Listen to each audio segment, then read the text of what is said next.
ಕಷ್ಟನೇ ತಂದುಬಿಡ್ತಾನೆ ರಮೇಶ್. ಇದನ್ನೆಲ್ಲ ಮಾಡ್ತಿರೋದು ರಮೇಶ್ ಅಂತ ಕರ್ಣಗೆ ಗೊತ್ತಾಗುತ್ತೆ. ಇನ್ನು ನೆಕ್ಸ್ಟ್ ಡೇ ಇಲ್ಲಿ ಲಕ್ಷ್ಮಿ ಅಜ್ಜಿ ಮತ್ತು ನಿತ್ಯ ಇಬ್ಬರು ಕೂಡ ಮಾತಾಡ್ತಾ ಇರ್ತಾರೆ. ನಿನಗೆ ಶಾಪಿಂಗ್ಗೆ ಕರ್ಕೊಂಡೋಗಿಲ್ಲ, ಮೊದಲು ನಿಂಗೆ ಏನಾದರೂ ಕೊಡಿಸ್ಬೇಕು, ನಾನು ಸೀರೆ ತೊಗೊಳ್ಳೋಣ ಮತ್ತು ಜ್ಯುವೆಲರಿ ಶಾಪಿಂಗ್ ಮಾಡೋಣ ಅಂದ್ಬಿಟ್ಟು ಹಠ ಮಾಡ್ತಾ ಇರ್ತಾಳೆ. ಅಯ್ಯೋ ಬೇಡ ಅಂದರೆ ನೀವು ಬಿಡ್ತೀರಾ, ಸರಿ ಬಿಡಿ ಅಂದ್ಬಿಟ್ಟು ನಿತ್ಯ ಅಂತಿದ್ರೆ ಬಾ ದಾರಿಗೆ ಅಂದ್ಬಿಟ್ಟು ಅನ್ಬೇಕಾದ್ರೆ ಕರ್ಣ ಬರ್ತಾನೆ. ಓಹೋ ಕರ್ಣ ಬಂದ್ಯಾ, ನಿನಗೋಸ್ಕರ ಕಾಯ್ತಾ ಇದ್ರು. ನೋಡಿ ನೋಡಿ ಇವರಿಬ್ಬರು ಶಾಪಿಂಗ್ ಹೋಗ್ತಾರಂತೆ ಅಂತಿದ್ರೆ, ಏನು ಶಾಪಿಂಗ, ಸರಿ ಹೋಗಿ ಬನ್ನಿ ಅಂತಿದ್ರೆ, ಅಯ್ಯೋ ನೀನು ಕೂಡ ಬರಬೇಕು ಕಣೋ ಅಂದ್ಬಿಟ್ಟು ಅಜ್ಜಿ ಅಂತಾರೆ.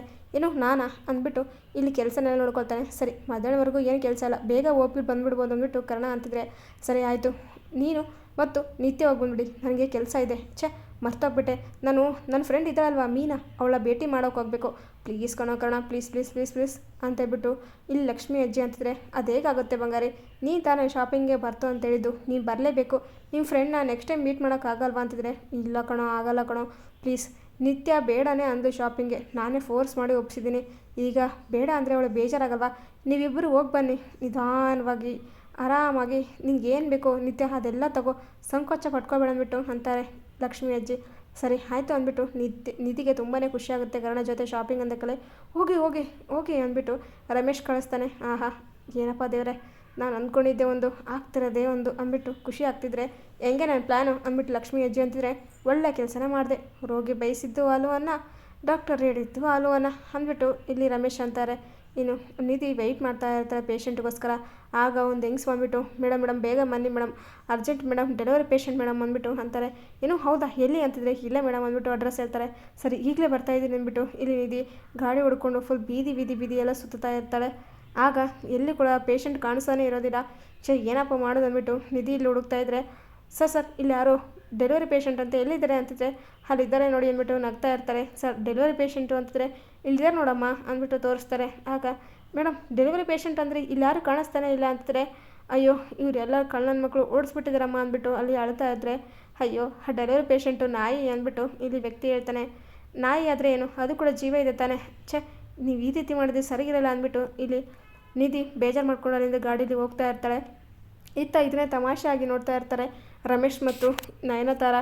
ವಾವಣ ಪಾಪ ಪೇಷಂಟ್ಗೋಸ್ಕರ ಬರ್ತಾ ಇರ್ತಿದ್ದೆ, ನೀನು ನೋಡಿದ್ರೆ ನಾಯಿ ಡೆಲಿವರ್ ಮಾಡ್ಸೋಕ್ಕೆ ಕಳಿಸಿದೀಯ ನಿಧಿ ಪರಿಸ್ಥಿತಿ ಈಗ ನಾಯಿ ಪಾಡೇ ಆಗಿದೆ. ಇಲ್ಲಿ ಆರಾಮಾಗಿ ಕರ್ಣ ಜೊತೆ ಲಲ್ಲೆ ಹುಡ್ಕೊಂತ ಚೆನ್ನಾಗೇ ಇದ್ಲು.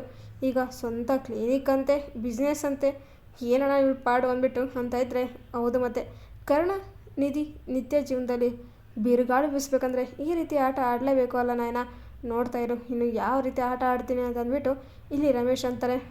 ಆಡು ನೀನು ಆಡಿಸ್ತಾನೆ ಇದ್ದರೆ ಅವ್ರು ಆಡ್ತಾನೆ ಇರ್ತಾರೆ ಅಂದ್ಬಿಟ್ಟು ನಯನ ತುಂಬಾ ಖುಷಿ ಪಡ್ತಾಳೆ. ಇತ್ತ ಕರ್ಣ ಮತ್ತು ನಿತ್ಯ ಶಾಪಿಂಗ್ ಅಂತ ಹೋಗಿರ್ತಾರೆ. ಆಗ ಬಟ್ಟೆನೆಲ್ಲ ಸೆಲೆಕ್ಟ್ ಮಾಡ್ತಾ ಇರ್ತಾಳೆ. ನಿತ್ಯ ಇದು ಚೆನ್ನಾಗಿಲ್ಲ ಅದು ಚೆನ್ನಾಗಿಲ್ಲ, ಕರ್ಣ ಇದು ಚೆನ್ನಾಗಿದೆ ಅಂತ ಕೇಳ್ತಾ ಇದ್ರೆ, ನನಗೆ ಸೀರೆ ಸೆಲೆಕ್ಷನ್ ಗೊತ್ತಾಗಲ್ಲ ಅಂದ್ಬಿಟ್ಟು ಕರ್ಣ ಬ್ಯುಸಿಯಾಗಿರ್ತಾನೆ. ಆಗ ನಿಧಿ ಬಂದಂಗಾಗುತ್ತೆ. ಓ ನಿಧಿ ಅವರೇ ನೀವು ಇಲ್ಲಿಗೂ ಬಂದ್ಬಿಟ್ರ, ಸರಿ ನಿಮಗೆ ನಾನು ಸೆಲೆಕ್ಟ್ ಮಾಡ್ತೀನಿ ಅಂದ್ಬಿಟ್ಟು ಸೀರೆ ತೆಗಿತಾನೆ. ಆಗ ನಿಧಿ ಅಲ್ಲಿರೋದಿಲ್ಲ. ಆಗ ಕೆಲಸಗಾರರು, ಅಯ್ಯೋ ಸರ್ ಸೀರೆ ಸೂಪರಾಗಿದೆ ಮೇಡಮ್, ನಿಮ್ಮ ಹಸ್ಬೆಂಡ್ ಸೆಲೆಕ್ಟ್ ಮಾಡಿದ್ದು ತುಂಬ ಚೆನ್ನಾಗಿದೆ ಅಂತಿದ್ರೆ, ಓ ಹೌದಾ ಕರ್ಣ ನನಗೆ ತುಂಬಾ ಇಷ್ಟ ಆಯ್ತು ಅಂದ್ಬಿಟ್ಟು ನಿತ್ಯ ಅಂತಾಳೆ. ಸರಿ ಬೇಗ ಪ್ಯಾಕಿಂಗ್ ಮಾಡ್ಕೊಡಿ ಹೋಗ್ಬಿಡೋಣ ಅಂದ್ಬಿಟ್ಟು ಕರ್ಣ ಅಂತಿದ್ರೆ, ಎಲ್ಲಿ ನೋಡಿದ್ರು ನಿಧಿನೇ ನೆನಪು, ಒಂದು ಕಾಲ್ ಮಾಡ್ತೀನಿ ಅಂದ್ಬಿಟ್ಟು ನಿಧಿಗೆ ಟ್ರೈ ಮಾಡ್ತಾಯಿದ್ರೆ ನಿಧಿ ಪಿಕ್ ಮಾಡ್ತಿರೋದಿಲ್ಲ. ಬ್ಯುಸಿಯಾಗಿದ್ದಾರೆ ಏನೋ, ಏನು ಮಾಡೋದು ನಿಧಿಯವರೇ, ನಿಮ್ಮ ಹತ್ರ ಯಾವಾಗಲೂ ಜೊತೆಗೆ ಇರಬೇಕು ಅಂತ ಅನಿಸುತ್ತೆ, ಆದರೆ ವಿಧಿ ನಾವಿಬ್ಬರನ್ನ ದೂರ ಮಾಡ್ತಾಯಿದೆ, ಏನೇ ಆಗಲಿ ಸುಮ್ಮನೆ ಬಿಡಲ್ಲ ನಾನು ಅಂದ್ಬಿಟ್ಟು ಅಂತ ಇರ್ತಾನೆ ಕರ್ಣ. ಅಷ್ಟರಲ್ಲಿ ಇಲ್ಲಿ ಶಾಪಿಂಗ್ ಮಾಲಲ್ಲಿ ಇಬ್ಬರು ಹುಡುಗಿರು ಮಾತಾಡ್ತಾ ಇರ್ತಾರೆ. ಅಯ್ಯೋ ನನಗೆ ಪೀರಿಯಡ್ ಚೆನ್ನಾಗಿ ಬರ್ತಾಯಿಲ್ಲ ಕಣೆ ಅಂತಿದ್ರೆ, ಡಾಕ್ಟರ್ ಇದೆ ನೋಡು, ಅದರಲ್ಲಿ ನಿಮ್ಮ ಕಾಲೇಜಲ್ಲಿ ಒಬ್ಬ ನಿಧಿ ಡಾಕ್ಟರ್ ಅಂತ ಬಂದಿರಲ್ವ, ಅವ್ರ ಹತ್ರ ಚೆಕ್ ಮಾಡಿಸ್ಕೋಬೇಕು ಅಂತಿದ್ರೆ, ಏನೋ ನಿಧಿ ಹತ್ರನ, ಇಲ್ಲಪ್ಪ ಅವ್ರು ಕೆಟ್ಟ ಡಾಕ್ಟ್ರು, ಅವರು ಏನೋ ತಪ್ಪು ಮಾಡಿದಾರಂತೆ, ಅದಕ್ಕೆ ಅವ್ರು ಹಾಸ್ಪಿಟಲಿಂದ ಹೊರಗಡೆ ಹಾಕಿರೋದು, ಇದು ಮತ್ತೆ ಹೊಸ ಕ್ಲಿನಿಕ್ ಶುರು ಮಾಡಿದ್ದಾರೆ, ನಾನು ರಿಸ್ಕ್ ಎಲ್ಲ ತಗೊಳಕ್ಕೆ ಹೋಗಲ್ಲ ಅಂದ್ಬಿಟ್ಟು ಇಲ್ಲಿ ಅಂತ ಇರ್ತಾಳೆ ವ್ಯಕ್ತಿ. ಆಗ ಕರ್ಣಗೆ ಕೋಪ ಬರುತ್ತೆ. ಯಾರು ನಿಮ್ಗೆ ಹೇಳಿದ್ದು ಈ ರೀತಿ, ನಿಧಿಯವರು ತುಂಬ ಒಳ್ಳೆ ಡಾಕ್ಟರು, ಸೊ ಅವ್ರು ಹೊಸದಾಗಿ ಕ್ಲಿನಿಕ್ ಶುರು ಮಾಡಿದ್ದಾರೆ ಅಂತಾರೆ. ಸರ್ ಅವ್ರು ಕೆಟ್ಟ ಡಾಕ್ಟ್ರ್ ಅಂತ ನಮ್ಮ ಓಣೆಗೆಲ್ಲ ಕೂಡ ಪಾಂಪ್ಲೆಂಟ್ ಎಲ್ಲ ಹಂಚಿದ್ದಾರೆ ಸರ್ ಅಂದ್ಬಿಟ್ಟು ಅಂತಾರೆ. ಆಗ ಕರ್ಣ ಕೋಪ ನೆತ್ತಿಗಿರುತ್ತೆ. ಏನು ಇದೆಲ್ಲ ಯಾರು ಮಾಡಿರ್ಬೋದು ಅಂದ್ಬಿಟ್ಟು ಕರ್ಣ ಅನ್ಕೊತಿದ್ರೆ, ಸರಿ ನಿಮ್ಮ ಪ್ರಾಬ್ಲಮ್ಗೆ ಸೊಲ್ಯೂಷನ್ ಇರ್ತಂಗೆ ಚೆನ್ನಾಗಿ ಊಟ ಮಾಡಿ, ನಿದ್ದೆ ಮಾಡಿ, ಮತ್ತು ಎಕ್ಸಸೈಸ್ ಮಾಡಿ, ನೋ ಜಂಕ್ಸ್ ಫುಡ್ ಅಂದ್ಬಿಟ್ಟು ಅಂತಾರೆ. ಸರಿ ಸರ್ ಆಯಿತು, ಸಾರಿ ನಿಧಿ ಬಗ್ಗೆ ಆ ರೀತಿ ಮಾತಾಡೋದಕ್ಕೆ ಅಂತಿದ್ರೆ, ನಿಮ್ಗೆ ಯಾರ ಬಗ್ಗೆ ಗೊತ್ತಿಲ್ಲ ಅವ್ರ ಬಗ್ಗೆ ಜಾಸ್ತಿ ಮಾತಾಡ್ಬೋದು ಅಂದ್ಬಿಟ್ಟು ಕರ್ಣ ಹೇಳಿ ಅಲ್ಲಿಂದ ಹೊರಟೋಗ್ತಾರೆ. ಇತ್ತ ಕಡೆ ಓಹೋ ಅಪ್ಪಂದ ಇದೆಲ್ಲ ಪ್ಲ್ಯಾನು, ಬೇರೆ ಮನೆ ಮಾಡಿದ್ದು ಅಲ್ಲದೆ ಬೇರೆ ಕ್ಲಿನಿಕ್ ಮಾಡಿಸಿದ್ದಲ್ಲದೆ ಈಗ ಅವಳು ಪೇಷಂಟ್ ಇಲ್ಲದೆ ನರ್ಕ ಅನುಭವಿಸ್ಬೇಕು ಅನ್ನೋ ಥರ ಪಾಂಪ್ಲೆಂಟ್ ಹಚ್ಬಿಟ್ಟು ಇವರೇ ಯಾರು ಪೇಷಂಟು ಬರೋ ಥರ ಮಾಡಿದ್ದಾರೆ. ಈಗ ನಾನು ಸುಮ್ಮನೆ ಬಿಡ್ತೀನ, ನೋಡ್ತಾ ಇರು, ನಿಧಿ ಹತ್ರ ಪೇಷಂಟು, ನಾನು ನೀನು ಹತ್ರ ಹೋಗಬೇಕು, ನಿಧಿ ಬೆಸ್ಟ್ ಡಾಕ್ಟರ್ ಅಂತ ಅನ್ಸ್ಕೋಬೇಕು, ಆ ರೀತಿ ಮಾಡ್ತೀನಿ ಅಂದ್ಬಿಟ್ಟು ಇಲ್ಲಿ ಕರ್ಣ ರಮೇಶ್ನ ಪ್ಲಾನ ತಲೆ ಕೆಳಗೆ ಮಾಡೋ ಥರ ಮಾಡ್ತಾ ಇರ್ತಾನೆ. ಇಲ್ಲಿ ಮನೆಗೆ ಬರ್ತಾ ಇರ್ತಾಳೆ ತನ್ನ ಕಾಂಪ್ಲೆಕ್ಸ್ಗೆ. ಏನು ಮಾಡೋದು, ಒಬ್ಬರು ಕೂಡ ಬರಲೇ ಇಲ್ಲ ಪೇಷಂಟು ಅಂದ್ಬಿಟ್ಟು ಆಸ್ಪತ್ರೆಯಲ್ಲಿ ಕೂತ್ಕೊಂಡು ನಿಧಿ ಬೇಜಾರಾಗ್ತಾ ಇರ್ತಾಳೆ. ಆಗ ಕಾರಣ ಪಾಂಪ್ಲೆಂಟ್ ಎಲ್ಲ ಹಚ್ಬಿಟ್ಟಿರ್ತಾನೆ. ನಿಧಿಯವರು ತುಂಬ ಬೆಸ್ಟ್ ಡಾಕ್ಟರ್, ನಿಮಗೆ ಆರಾಮಾಗಿ ಕಡಿಮೆ ದುಡ್ಡಲ್ಲೇ ನಿಮ್ಮನ್ನ ಚೆಕ್ ಮಾಡಿದ್ರೆ ಕ್ಲಿನಿಕ್ ಸೂಪರ್ ಆಗಿದೆ ಅಂದ್ಬಿಟ್ಟು ಪೋಸ್ಟರ್ಸ್ ಎಲ್ಲ ಅನಿಸಿ ಜನಕ್ಕೆಲ್ಲ ಇನ್ಫಾರ್ಮೇಷನ್ ಕೊಡ್ತಾ ಇರ್ತಾರೆ ಕಾರಣ. ಇದರಿಂದಾಗಿ ನಿಧಿ ಆಸ್ಪತ್ರೆಗೆ ಪೇಷಂಟ್ ಮೇಲೆ ಪೇಷಂಟ್ ಬರ್ತಾನೆ ಇರ್ತಾರೆ. ಆಗ ತುಂಬಾ ಖುಷಿಯಾಗುತ್ತೆ. ಏನಪ್ಪ ಇದು, ಇಷ್ಟು ಜನ ಪೇಷಂಟಾ, ನಿನ್ನೆ ಅಂದರೂ ಒಬ್ಬರು ಇದ್ದಿಲ್ಲ, ಎಷ್ಟು ಬೇಜಾರಾಗಿತ್ತು ನನಗೆ, ಇವತ್ತು ಕೂಡ ತುಂಬಾ ಬೇಜಾರಾಗಿತ್ತು. ಕರ್ಣ ಸರ್ ನೀವು ಇದ್ದೀರಾ ಅಂತ ಗೊತ್ತಾಯಿತು, ಕೃಷ್ಣ ಒಳ್ಳೇದು ಮಾಡಪ್ಪ ದೇವ್ರೆ ಅಂತ ಅಂದ್ಬಿಟ್ಟು ಪೇಷಂಟ್ನೆಲ್ಲ ಚೆಕ್ ಮಾಡಿಸಿ ತುಂಬ ಚೆನ್ನಾಗಿ ಮಾತಾಡಿ ಕಳಿಸ್ತಾ ಇರ್ತಾಳೆ ನಿಧಿ. ಪೇಷಂಟ್ ಕೂಡ ಓಹೋ ತುಂಬ ಒಳ್ಳೆ ಡಾಕ್ಟರ್ ಬಂದಿದ್ದು, ನಮ್ಮ ಏರಿಯಾದಲ್ಲಿ ಒಬ್ಬರು ಕೂಡ ನಿಮ್ಮಂಥ ಡಾಕ್ಟರ್ ಇದ್ದಿಲ್ಲ, ನೀವು ಬಂದು ಒಳ್ಳೆ ಕೆಲಸ ಮಾಡಿದ್ರೆ ಅಂದ್ಬಿಟ್ಟು ಅಂತ ಇರ್ತಾರೆ. ಸರಿ ತಾತ, ನಿಮ್ಗೇನೇ ತೊಂದರೆ ಇದ್ರು ನಮ್ಮ ಹತ್ರ ಬನ್ನಿ ಅಂದ್ಬಿಟ್ಟು ಇಲ್ಲಿ ನಿಧಿ ಅಂತ ಇರ್ತಾಳೆ. ಇನ್ನು ಇತ್ತ ರಮೇಶ್ CC ಕ್ಯಾಮ್ರಾದಲ್ಲಿ ನೋಡಿ ಬಿಗ್ ಶಾಕ್ ಆಗ್ತಾನೆ. ಏನಿದು, ಅಲ್ಲ ಈ ಒಂದು ಯಾರು ಕೂಡ ಪೇಷಂಟ್ ಹೋಗಲೇಬಾರ್ದು ಅಂದ್ಬಿಟ್ಟು ಪಾಂಪ್ಲೆಂಟ್ ಎಲ್ಲ ಅನಿಸಿದ್ದೆ, ನಮ್ಮ ಹುಡುಗರು ಎಲ್ಲ ಕೆಲಸ ಸರಿಯಾಗಿ ಮಾಡು ಅಂತೇಳಿದ್ದೆ, ಆದರೆ ನಿಧಿ ಹಾಸ್ಪಿಟ್ಲ್ ಮುಂದೆ ಇಷ್ಟು ಜನ ಇದ್ದಾರೆ, ಇಷ್ಟು ಜನ ಪೇಷಂಟ್ ಬರ್ತಾ ಇದ್ದಾರೆ, ಅದೇಗೆ ಸಾಧ್ಯ ಅಂದ್ಬಿಟ್ಟು ಇಲ್ಲಿ ರಮೇಶ್ ಅಂದ್ಕೊಳ್ತಾ ಇರ್ತಾನೆ. ಇನ್ನು ನಿತ್ಯ ಕರ್ಣ ಎಲ್ಲರೂ ಮನೆಗೆ ಬರ್ತಾರೆ ತುಂಬ ಖುಷಿಯಿಂದ. ಶಾಪಿಂಗ್ ಎಲ್ಲ ಚೆನ್ನಾಗಾಯ್ತು ಅಂದ್ಬಿಟ್ಟು ನಿತ್ಯ ತುಂಬ ಖುಷಿ ಮಾಡಲಿ ಕರ್ಣ ಹತ್ರ ಪ್ರೀತಿ ಅಂತ ಮಾತಾಡ್ತಾ ಇರ್ತಾಳೆ ಮಗು ಬಗ್ಗೆ. ಮತ್ತು ಕರ್ಣ ಹತ್ರ ಹೆಚ್ಚೆಚ್ಚು ಟೈಮ್ ಸ್ಪೆಂಡ್ ಮಾಡಬೇಕು ಅಂದ್ಬಿಟ್ಟು ಇಲ್ಲಿ ನಿತ್ಯಗೆ ಅನಿಸ್ತಾ ಇರುತ್ತೆ. ಇನ್ನು ಇತ್ತ ಕರ್ಣ ತುಂಬಾ ಖುಷಿಯಾಗಿ ನಿಧಿಗೆ ಫೋನ್ ಮಾಡ್ತಾರೆ.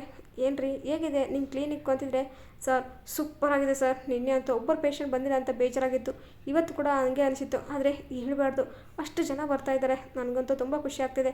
ಜನಸೇವೆ ಜನಾರ್ದನ ಸೇವೆ ಅಂತಿಂತೂ ನಾನು ಡಾಕ್ಟರ್ ಆಗಿದೆ, ಜನಸೇವೆ ಮಾಡಬೇಕು, ನಾನು ಏನಾದರೂ ಅಚೀವ್ ಮಾಡಬೇಕಂತ ಈಗ ನನ್ನ ಜೀವನಕ್ಕೆ ಸಾರ್ಥಕ ಅನ್ನಿಸ್ತಾ ಇದೆ. ಇದೆಲ್ಲ ನಿಮ್ಮಿಂದಲೇ ಸರ್ ಆಗಿದ್ದು ಅಂತಿದ್ರೆ ಅದೇಗ್ರಿ ಹೇಳ್ತೀರಾ, ಇದೆಲ್ಲ ಕ್ರೆಡಿಟ್ ನಿಮ್ಮದು, ನಿಮ್ಮ ವಿದ್ಯೆ ನೀವು ಟ್ರೀಟ್ಮೆಂಟ್ ಅಂದ್ಬಿಟ್ಟು ಅಂತ ಇದ್ದರೆ ಸರ್ ಯಾಕೆ ಈ ರೀತಿ ನೀವು ಯಾರು ಕ್ರೆಡಿಟ್ ಕೊಟ್ಟರು ತೊಗೊಳ್ಳೋದೇ ಇಲ್ವಾ, ನನ್ನಂತೂ ಹೇಳಿಸ್ತಾ ಇದೆ ನನ್ನ ಮನಸ್ಸು, ಇದೆಲ್ಲ ನೀವೇ ಮಾಡಿರ್ತಾ ರಾತ್ರಿ ಹೇಳಿರ್ತಾನೆ ಪಾಂಪ್ಲೆಂಟೆಲ್ಲ ಹಚ್ಚಿ ನಿಮ್ಮ ಕ್ಲಿನಿಕ್ನ ಇನ್ನೂ ಹೆಚ್ಚು ಅಭಿವೃದ್ಧಿ ಮಾಡಬೇಕಂತ ನೀವೇ ಏನೋ ಮಾಡಿದಿರ ಅಲ್ವಾ ಸರ್ ಅಂತಿದ್ರೆ, ಅಯ್ಯೋ ಹಾಗೇನಿಲ್ಲ ರೀ ಅಂತ ಹೇಳ್ತಿದ್ರೆ, ನನಗೆಲ್ಲ ಗೊತ್ತಾಗುತ್ತೆ ಸರ್, ನಮ್ಮ ಮನೆ ದೇವ್ರ ಸತ್ಯ ನಮಗೆ ಗೊತ್ತಿಲ್ವಾ ಅಂದ್ಬಿಟ್ಟು ನಿಧಿ ಅಂತಿದ್ರೆ, ಓಹೋ ಹೌದು ನಮ್ಮ ಲೈಟ್ ಹೌಸ್ಗೆ ಎಲ್ಲನೂ ಗೊತ್ತಾಗ್ಬಿಡುತ್ತೆ ಅಂದ್ಬಿಟ್ಟು ಕರ್ಣ ಅಂತ ಇರ್ತಾನೆ. ಇನ್ನಿತ್ತ ಕರ್ಣ ರಮೇಶ್ ಹತ್ರ ಬಂದುಬಿಟ್ಟು ರಮೇಶ್ ಫುಲ್ ಟೆನ್ಷನ್ ಆಗ್ತಾ ಇರ್ತಾನೆ, ಬೇಜಾರಾಗ್ತಿದ್ರೆ, ಯಾಕಪ್ಪ ಏನಾಯಿತು, ಪಾಪ ತುಂಬಾ ಬೇಜಾರು ಮಾಡ್ಕೊಂಡ್ರೆ ಆಗಿದೆ, ಯಾಕೋ ಏನಪ್ಪ ಮತ್ತೆ ಮನೆ ಆಳು ಕೆಲಸ ಮಾಡ್ಬೇಕಂತನಾ, ಅಂತಿಂತೂ ನನ್ನ ನಿಧಿನ ದೂರ ಮಾಡೋಯ್ತು, ಯಾವುದೇ ಕಾರಣಕ್ಕೂ ಭೇಟಿ ಮಾಡಬೇಕಂತ ಮಾಡಬಾರ್ದಂತ ತುಂಬಾ ಮಸಲತ್ತು ಮಾಡ್ತಾಯಿದ್ದೀರಾ, ನೀವೇನೇ ಮಾಡಿದ್ರು ನನ್ನ ನಿಧಿನ ದೂರ ಮಾಡೋಕ್ಕಾಗಲ್ಲ, ಇನ್ನು ನಿಮ್ಮ ಪಾಪದ ಕೂಡ ತುಂಬ ಸಮಯ ಬಂದೇ ಬಿಟ್ಟಿದೆ ಅಂತಂದ್ಬಿಟ್ಟು ಕರ್ಣ ಅಂತ ಇದ್ದರೆ ರಮೇಶ್ಗೆ ತುಂಬಾ ಬೇಜಾರಾಗುತ್ತೆ. ಇಂತೂ ಇಲ್ಲಿ ಕರ್ಣನ್ಗೆ ರಮೇಶ್ ಮಾಡೋ ಕುತಂತ್ರ ಎಲ್ಲ ಗೊತ್ತಾಗಿದೆ. ಇನ್ನು ಮುಂದೆ ಆದರೂ ಕರ್ಣ ಇಲ್ಲಿ ಎಚ್ಚೆತ್ಕೊಳ್ತಾನ, ರಮೇಶ್ ಮಾಡೋ ಕುತಂತ್ರಕ್ಕೆ ತಕ್ಕ ಪಾಠ ಕಲಿಸ್ತಾನ.